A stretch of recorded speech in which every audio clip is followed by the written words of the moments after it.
विजय जी ने फ़ोन उठाया। कैसी तबीयत है तुम्हारी? यदि हम फ़ोन ना करें तो तुमसे कभी बात ही ना हो। नेहा की शादी के लिए कोशिश कर रहे हो या उसे ऐसे ही बिठाए रखने का इरादा है? उधर से आवाज़ आई। नहीं नहीं भाई साहब, आपको तो मालूम है कि उसने बैंक से लोन लेकर पढ़ाई पूरी करी है, तो पहले उसे लोन चुकाना है, इसलिए जॉब देख रही है। तो अब तुम बैठकर बेटी की कमाई पर ऐश करोगे? अरे नहीं, मैं तो अपाहिज हूँ, उसकी शादी आपको ही करनी है। कोई लड़का अगर आपकी नज़र में हो तो बताइएगा।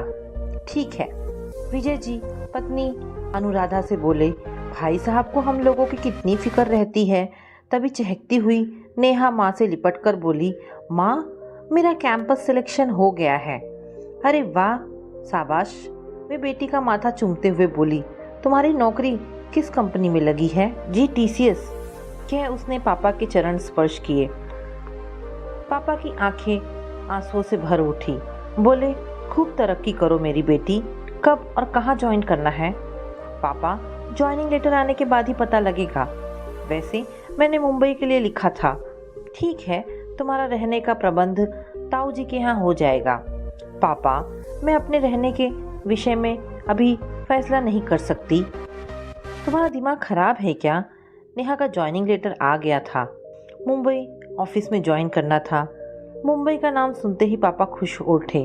उन्होंने तुरंत ताऊ जी को फ़ोन लगाकर सूचना दे दी।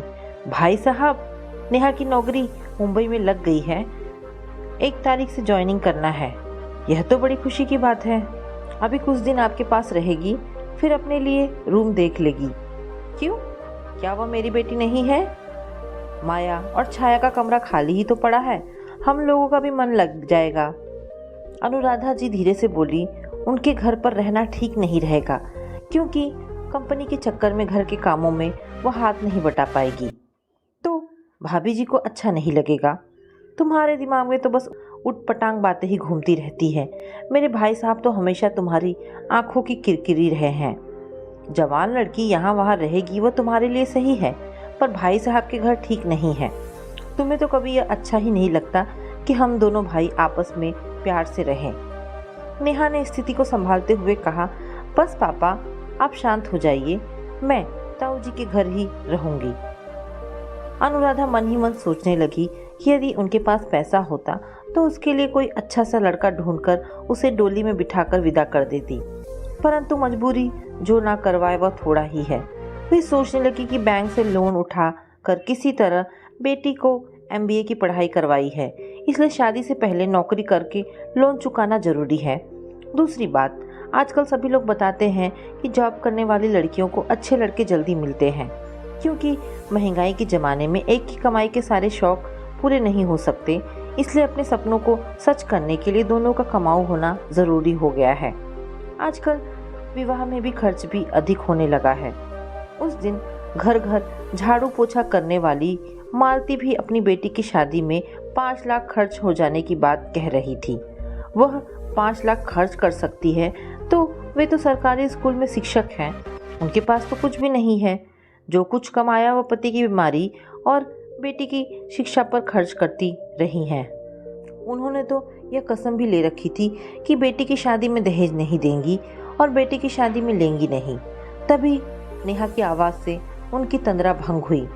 मम्मी, यह आपने इतने बड़े डिब्बे में क्या भर दिया है? तू नहीं समझती, तेरे ताऊ जी को लड्डू बहुत पसंद है और अचार व मठरियाँ तेरी ताई जी के लिए हैं। फिर आंखों में आंसू भरकर बोली, देख बेटा, दूसरे के घर में निभाना आसान थोड़े ही होता है। यहाँ की तरह पटर पटर मत करना। ताऊ जी के सामने तो बिल्कुल मुंह बंद रखना। ताऊ जी को तो तुम जानती ही हो, 3-5 करके उन्होंने 2-4 किताबें छपवा ली हैं, तो अपने को बहुत महान लेखक, ज्ञानी और विद्वान समझने लगे हैं। मेरी बात गांठ बांध ले, उनसे ना तो बहस करना और ना ही उन्हें कभी जवाब देना। अनुराधा ने भीगी आंखों से बेटी को विदा किया था, जबकि उसके पापा भाई साहब के घर भेजकर बहुत खुश और आश्वस्त थे कि उनकी बेटी अपने घर पर रहेगी और वहाँ उसे कोई दिक्कत भी नहीं होगी। नेहा पहली बार मुंबई अकेली जा रही थी, इसलिए थोड़ी घबराई हुई थी, मगर स्टेशन पर ताऊ जी को देखकर उसने राहत की सांस ली। घर पहुंचते ही ताई जी की निगाहें उससे अधिक उसके साथ आए बड़े से डिब्बे पर थी। ताऊ जी के सूने घर में नेहा के आने से मानो नवजीवन का संचार हो गया था। ताऊ जी को उनकी उलझुल तुकबंदियों को सुनने के लिए एक श्रोता मिल गया था और ताई जी को उनके रसोई के लिए एक पार्ट टाइम सहायक। कुछ दिन तो नेहा इन सब परिस्थितियों से तालमेल बिठाने का कोशिश करती रही, पर चक्की के दो पार्टों के बीच वो पिसने लगी थी। थकी मादी ऑफिस से आती तो दोनों अपनी अपनी ज़रूरतों के लिए उसे अपने पास रख लेते और फिर दोनों के बीच लड़ाई शुरू हो जाती। उसकी समझ में नहीं आता कि क्या करे। उसने मन ही मन सोचा कि वो ऑफिस से देर से आया करेगी, तब तक दोनों अपने टीवी सीरियल में व्यस्त हुआ करेंगे। मगर ताऊ जी बहुत तेज दिमाग थे, या कह लो पूरे घाक। उन्हें यह उसकी उद्दंडता लगी थी। वे उसकी चतुराई को समझ गए थे, इसीलिए उन्होंने विरोधी पार्टी वाले तेवर दिखाने शुरू कर दिए। अगले ही दिन घुड़कते हुए बोले, इतनी देर ऑफिस में क्या करती रहती हो? टाइम से लौटा करो। ये कोई होटल थोड़े ही है कि जब मर्जी मुंह उठाकर चली आई। वहाँ दिन भर चहकती रहती होगी और घर में घुसी नहीं कि मुंह लटक जाता है। इसी तरह से दिन बीतते रहे। 8 महीने पूरे हो गए थे। उसका पीरियड समाप्त हो गया था। अब वह परमानेंट हो गई थी। उसे इंक्रीमेंट भी मिल गया था। वह खुशी के मारे फूली नहीं समा रही थी। वह रास्ते से मिठाई खरीदती आई। ताऊ जी, मेरी प्रमोशन हो गई है, लीजिए बर्फी, मुंह मीठा करिए, कह उसने डिब्बा उनके सामने कर दिया। अब कितनी तनख्वाह हो गई है तुम्हारी? 60,000। वाह रे, मैं तो इतना विद्वान लेक्चरर था, परंतु इतनी जल्दी इतनी तनख्वाह नहीं हुई। ताऊ जी, अब समय बदल गया है। फील्ड में इतनी ही सैलरी मिलती है और फिर आईटी सेक्टर में इंक्रीमेंट जल्दी जल्दी मिलता है। हाँ हाँ, मैं सब समझता हूँ कि तुम्हारा क्या चल रहा है। उनकी नज़रों में शक साफ झलक रहा था। ऑफिस से लौटने में नेहा को रोज रात के लगभग 8 बज जाते थे। एक दिन ऑफिस में पार्टी थी। दूसरे एम्प्लॉयज़ के आग्रह को वो ठुकरा नहीं सकी और लौटने में उसे 10 बज गए। वो तेजी से दौड़ती भागती घर पहुंची तो ताऊ जी ने ही दरवाज़ा खोला। उनकी आंखों में लाल डोरे साफ तैर रहे थे। आज उन्होंने उस पर सीधा हमला बोला। मैं सब समझ रहा हूँ कि ऑफिस के नाम पर क्या चल रहा है। आजकल लोगों के हुनर सिर्फ पैसा कमाने के साधन बन गए हैं। लता मंगेशकर अपने कले की बदौलत धन कुबेर बन बैठी है, तो सलमान खान हो या ऐश्वर्या राय अपनी कमर मटकाकर धन कमा रहे हैं। मजदूर बोझा उठाकर पैसा कमा रहे हैं और नाचने वालियां नाच कर पैसा कमा रही हैं। यह भौतिकवाद का युग है। जिसके पास जितना अधिक पैसा है वो उतना ही सामर्थ्यवान है। मैडम जी, आधुनिक बनकर क्या लड़कियां शरीर बेचकर धन नहीं कमा रही हैं? आपको मुझे सफाई देने की जरूरत नहीं है। नेहा भागकर ताई जी के पास पहुंच गई। इस समय ताऊ जी की भाव भंगिमा डरावनी लग रही थी। ताई जी ने उसे प्यार से समझाया, कुछ नहीं बेटी, आज इन्होंने कुछ ज़्यादा ही नशा कर लिया है। तुम्हारी फिक्र में सोए ना होंगे, इसलिए बकबक करने लगे होंगे। हम लोग भी तो बेटी बहू वाले हैं और फिर तुम भी तो हमारी बेटी ही हो। ऐसी गंदी बात सोचते हैं तो इसका पाप तो उन्हें ही लगेगा। शराब व मुराद बड़ी बुरी चीज़ है। तुम इनकी बातों को दिल पर मत लो। उस रात ताई जी उसे बहुत ममतामयी लगी थी। उसे इस बात की खुशी थी कि कम से कम ताई जी तो उसे गलत नहीं समझती। उसे खाना भी नहीं खाया गया था। उसकी आंखों से आंसू बह निकले थे। ताई जी ने उसे प्यार से आंसू पोंछे। वो बोली थी, अपने पापा से कुछ मत कहना, क्योंकि ये दोनों भाई एक से हैं। मेरी तो ज़िंदगी बीत गई इनके साथ रोते हुए। नेहा मन ही मन सोच रही थी कि यदि इन बातों की भनक भी अगर माँ पापा को लगी तो नई परेशानी खड़ी हो जाएगी। ताई जी की प्यार भरी बातों से उसका मन हल्का हो गया था। कुछ ही दिन बीते थे कि सुबह सुबह वह न्यूज़पेपर खोलकर उस पर निगाहें टिकाए कमरे में जा रही थी। तभी उधर से ताऊ जी चाय का कप हाथ में लेकर आ रहे थे। वह उनसे हल्की सी टकरा गई और चाय उनके हाथ पर छलक गई। बस फिर क्या था, वे गुस्से से तिलमिला हो उठे। तुम अफसर होगी तो अपने ऑफिस की, हमें नहीं सौंप रही हो अपनी कमाई। 27 साल की होने को आई, शादी नहीं हुई, वरना अब तक 2 बच्चों की माँ होती। तमीज़ तो सीखी ही नहीं है, नीचे देखकर तो चलना ही नहीं सीखा। मेरी बात गांठ बांध लो, यदि यही हाल रहा तो एक दिन तुम जिन ऊंचाइयों का सपना देख रही हो उनसे औंधे मुंह गिरोगी। उस दिन सारा दिमाग ठिकाने आ जाएगा। धीरे धीरे ताऊ जी को शायद उसकी शक्ल से ही चिढ़ होने लगी थी। रोज सुबह ही शुरू हो जाते, किसी न किसी बात पर बड़बड़ कर उसका मूड खराब कर देते। सुबह वो चाहे जितनी जल्दी बाथरूम जाए, वे उसी समय बाहर से खटखटाना शुरू कर देते कि कोई इतने देर तक बाथरूम में लगाता है भला। वह मार्केट से कभी सब्जी, कभी फल तो कभी नाश्ता लाकर ताई जी को तो खुश रख पा रही थी, परंतु ताऊ जी बहुत अजीब थे। उन्हें खुश रखना टेढ़ी खीर थी। जब नेहा बहुत परेशान हो गई तो एक दिन फ़ोन पर अपनी माँ से अपने मन का गुबार निकाल ही दिया। माँ, लंच और सुबह का नाश्ता मैं ऑफिस में ही खाती हूँ, बस एक टाइम रात का खाना खाती हूँ। इसके एवज में मैं बराबर घर का सामान लाती रहती हूँ। अब मेरी सहन शक्ति जवाब देने लगी है। मेरा यहाँ रहना अब नामुमकिन होता जा रहा है। अगले महीने मैं कोई गर्ल्स हॉस्टल देखकर उसमें शिफ्ट हो जाऊंगी। पापा हमेशा माँ की बातों पर अपने कान लगाए रहते थे। छोटे घरों की यह मजबूरी होती है कि कोई बात किसी से छिपाना आसान नहीं होता। वे तुरंत मोबाइल अपने हाथ में लेकर बोले, बेटी, यदि पीजी में जाकर रहोगी तो हम दोनों भाइयों के बीच दरार पड़ जाएगी, इसलिए समझदारी से काम लो। जब वे आज भी मुझे कुछ भी बोलने से बाज नहीं आते हैं तो तुम तो मेरी बेटी हो। उन्हें तो हमेशा चीखने चिल्लाने और उल्टा सीधा बोलने की आदत रही है। मैं तेरे हाथ जोड़ता हूँ, मान जाओ, इस बात को यहीं ख़त्म कर दे। नेहा के चुप रहने के कारण ताऊ जी ओछी हरकतों पर उतर आए थे। लाइट जाते ही इन्वर्टर से पंखा चल रहा होता तो दौड़कर आते और पंखा बंद कर देते। चार बातें अलग से सुनाते। मैडम जी, ये ऑफिस नहीं घर है, यहाँ दूसरे लोग भी रहते हैं। यदि फ्रिज से पानी की बोतल निकालती तो व्यंग से बोलते, इस गरीब पर दया करके यदि एक ठंडी बोतल छोड़ दी जाए तो बड़ी मेहरबानी होगी। जब कभी वो रात में खाना नहीं खाती तो उसे अगली सुबह बासी रोटियां खानी पड़ती या फिर ताऊ जी की उल्टी सीधी बातें सुननी पड़ती। ताऊ जी को सांस फूलने की बीमारी थी।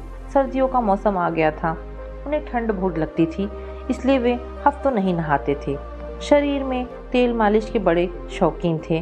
धूप में बैठकर घंटों तेल मालिश करना उनका प्रिय टाइम पास था। जब वे पास से निकलते तो सरसों के तेल की तेज महक से नाक बंद कर लेने का मन करता, परंतु उनके डर से नेहा सांस रोककर रह जाती। एक दिन नेहा से बोले, घमंड तो किसी का नहीं रहा है, तुम भला कौन सी चीज़ हो। दुनिया में जाने कितने बड़े अफसर पड़े हैं, परंतु ऐसा अनर्थ नहीं देखा कि मंदिर में सिर भी ना झुकाए। उसने इशारे से ताई जी से पूछा था तो वे धीरे धीरे बड़बड़ाई, सठिया गए हैं, हर समय उल्टा सीधा बकते रहते हैं। इनकी इन्हीं हरकतों के चलते ना तो बेटा बहू कभी यहाँ आना चाहते हैं और ना बेटी। नेहा, तुम इनकी बातों पर ध्यान मत दिया करो। इनकी तरह जोर जोर से घंटा बजाने से ही थोड़ी पूजा होती है। रात में जब ताऊ जी टीवी बंद करके अपने कमरे में चले जाते तो वह अपना मनपसंद सीरियल, गाने या फिर पिक्चर लगा देती, परंतु उसे परेशान करने के लिए वे फिर से लौटकर वहां आ जाते और झट से चैनल बदल देते। अनावश्यक घंटों उगते हुए हाथ में रिमोट लेकर चैनल बदलते रहते। कभी भूलवश टीवी की आवाज़ अधिक हो जाती तो चीखते हुए हाजिर हो जाते, महारानी जी, आज आप सोने देंगी या रात्रि जागरण का कार्यक्रम करवाओगी। मैडम जी, आप तो जवान हैं और मैं 60 साल का बूढ़ा हूँ, अब इतना दमखम तो बचा नहीं कि रात भर जाग सकूँ। नेहा तुरंत टीवी बंद करके सोने का नाटक करती और मन ही मन टीवी से दूर रहने का निश्चय करती, मगर 2-4 दिन बाद उसका मन मचल उठता और रिमोट हाथ में उठा लेती। वहाँ रहते हुए लगभग उसे 2 साल हो चुके थे। अपनी कंपनी और तनख्वाह दोनों से वह खुश थी, परंतु ये ताऊ जी तो पूरी तरह से हाथ धोकर उसके पीछे पड़े रहते थे। कुछ दिनों से ताऊ जी न्यूज़पेपर के वैवाहिक विज्ञापनों में निशान लगाने में व्यस्त थे। एक दिन नेहा ने उन्हें ताई जी से कहते सुना, अब तो इसने बहुत रुपए जमा कर लिए होंगे, इन्हीं पैसों से इसकी शादी कर देंगे। उसने उन विज्ञापनों को देखा जिन पर निशान लगे थे। उनमें से कोई 40 साल का था तो कोई विधुर, यहाँ तक कि एक मंदबुद्धि भी था। अब वह परेशान हो उठी थी कि ताऊ जी ने तो हद ही पार कर दी है। वह परेशान हो उठी थी, इस समस्या का सामना वह कैसे करे। उसका ऑफिस में भी मन नहीं लगता था। तभी एक दिन किसी लड़के को उसके ऑफिस का पता बताकर वहाँ भेज दिया। उस समय उसकी स्थिति बहुत विचित्र हो गई। फ्रेंड्स के बीच उसका खूब मजाक बना। वह बिफर पड़ी थी। घर पहुँचते ही ताई जी से लिपटकर रो पड़ी। जब वह काफ़ी देर रो ली तो उन्होंने उसे तसल्ली देते हुए कहा, देखो बिटिया, तुम्हारे ताऊजी की सब बेवकूफ़ियाँ हम जानते हैं। तुम अपने ऑफिस के किसी लड़के को अगर पसंद करती हो तो बताओ, मैं तुम्हारा साथ दूंगी। ताई जी ने प्यार से अपने हाथ से उसे खाना खिलाया था। रात में जब वो लेटी तो उसकी नींद उड़ी हुई थी। उसे अपने कॉलेज के मस्ती भरे दिन याद आ रहे थे। वह कॉलेज में फ्रेशर थी, रैगिंग के डर से काँप रही थी। उसे अपने सीनियर को प्रपोज करने के लिए कहा गया। उसकी आंखें बरस पड़ी थी। उसके आंसू देखकर एक सीनियर को उस पर दया आ गई। उसने शालीनतापूर्वक उसे वहां से हटा दिया था। उस दिन वह आसानी से बच गई थी। वह सीनियर विशाल था। उसी दिन से वह उसका दोस्त बन गया। दोनों साथ पढ़ाई करते, कॉफ़ी पीते, साथ घूमते। उसकी सारी परेशानियों का हल विशाल चुटकियों में कर देता। धीरे धीरे ना जाने कब शुरू हो गया मोबाइल पर कभी ना ख़त्म होने वाला लंबी लंबी बातों का सिलसिला। जिस दिन दोनों एक दूसरे को ना देखते या बात ना करते, सब कुछ अधूरा अधूरा लगता। शायद इसी को प्यार कहते हैं। परंतु अभी तक दोनों के सामने अपना अपना कैरियर था। यह सिलसिला लंबे समय तक चलता रहा था। विशाल की फाइनल परीक्षा हो चुकी थी। वह बहुत खुश था। उसका कैंपस सिलेक्शन भी हो चुका था। बस प्लेसमेंट मिलना था। उसकी जाने की तैयारी चल रही थी। वह उदास हो उठी थी। तब उसने गंभीर होकर उसे शादी के लिए प्रपोज कर दिया था। बस इसी बात को लेकर वह उससे नाराज़ हो गई और उससे बातचीत बंद कर दी। जब जाने का समय आया तो विशाल उससे मिलने आया। उसने प्रॉमिस किया कि दोनों दोस्त बने रहेंगे, उससे अधिक कुछ नहीं। वह सिलसिला आज भी चल रहा था। विशाल को दिल्ली में पोस्टिंग मिली थी, वह मुंबई में थी, इसलिए मुलाकातें तो मुश्किल हो गई थी, पर ऑनलाइन चैटिंग और फ़ोन पर मस्ती चलती रहती थी। अब जब ताऊजी उसकी शादी की कोशिश करने लगे और ताई जी भी उससे उसके मनपसंद लड़के के बारे में पूछ रही है, तो उसके लिए प्यार की मीठी मीठी घंटियां बजने लगी। विशाल जैसा जीवन साथी ही तो उसे अपने लिए चाहिए, पर उसने तो इन दिनों उससे इस संबंध में कोई बात ही नहीं की। उसका मन तरंगित हो उठा, मगर पल भर में ही उसे अपने सारे सपने टूटते से लगे, क्योंकि विशाल दूसरे कास्ट का था। पापा और ताऊजी को दोनों को ही अपने ब्राह्मणत्व का बड़ा गुमान था। इस विषय को लेकर वे पक्के रूढ़िवादी थे। कई दिनों तक वह अनिर्णय की स्थिति में रही। अब वह करे तो क्या करे। माँ पापा की आंखों में तैरती खुशियों की चमक, ममतामयी ताई जी का पल पल प्यार से गले लगाकर कहना कि मेरी लाडो को दुनिया जहाँ की सारी खुशियाँ मिले, परंतु ताई जी उसे अजीब लगते थे। वे फ़ोन पर फुसफुसाते हुए ना जाने किस गुड़ा भाग में लगे रहते थे। नेहा को दूर दूर तक कोई रास्ता दिखाई नहीं दे रहा था। वह ताऊ जी की फुसफुसाहटों पर अपने कान लगाए रहती। उसे पूरा विश्वास था कि ताऊ जी उसकी शादी फिक्स करवाने के एवज में अवश्य कोई लंबा हाथ मार रहे होंगे। वह चुपके से उनके कागज़ टटोलती, उनका फ़ोन चेक करती कि कोई SMS उसे पढ़ने को मिल जाए, परंतु वो अपने शक को सच में परिवर्तित करने में सफल नहीं हो पा रही थी। नेहा को ऐसा महसूस हो रहा था कि जैसे किसी दलदल में वो धंसती जा रही है, जहाँ से निकलना कठिन है। वह इसी उलझन में थी, तभी उसे ऐसा प्रतीत हुआ कि विशाल ने उसकी हथेलियों को पकड़ लिया है और उसे दलदल से बाहर निकाल लिया है। वो उसके साथ भागती जा रही है। वह चौंक कर अपने चारों ओर देखने लगी, क्योंकि वह अब भी अपनी हथेलियों में उसके हाथों के स्पर्श को महसूस कर रही थी। उसने शर्माते हुए अपनी हथेलियों को स्वयं ही चूम लिया, जैसे वे अपनी नहीं विशाल की हो। उसका दिल जोर जोर से धड़क रहा था। विशाल जैसे उसके रोम रोम में समाया हो। अब वह उसके बिना एक पल भी नहीं रह सकती है। उसके मन की ऊहापोह एवं और निर्णय की स्थिति समाप्त हो चुकी थी। वह ताऊ जी के लिए अपने भावी जीवन की बलि नहीं चढ़ा सकती। उसने तुरंत विशाल को फ़ोन मिलाकर पूछा, मुझसे शादी करोगे? विशाल खुशी से उछल पड़ा, डियर, इस दिन का तो मैं कब से इंतज़ार कर रहा था। बताओ मैं कब आऊँ? उसका दिल बल्लियाँ उछल रहा था। ताऊ जी के रुद्र रूप को सोच आज नेहा मुस्कुरा उठी थी। अंततः वह ताऊ जी के जाल से आज़ाद होने जा रही थी। अब उसके मन में ना ताऊ जी का डर था और ना ही मम्मी पापा का। वह ममतामयी ताई जी की शुक्रगुजार थी। उन्होंने सदा उसका साथ दिया। नेहा के सिर से बड़ा बोझ उतर चुका था। वह तय कर चुकी थी कि वह अपने निर्णय पर अडिग रहेगी। इस घुटन भरी जिंदगी से आज़ाद होकर खुली हवा में सांस लेगी। वह मंद मंद मुस्कुरा उठी थी क्योंकि उसे नया रास्ता जो दिख गया था। तो दोस्तों, ये कहानी यहाँ पर समाप्त होती है। आशा करती हूँ कहानी आपको पसंद आई होगी। अगर कहानी पसंद आई है तो प्लीज़ इसे लाइक एंड शेयर करें। धन्यवाद दोस्तों।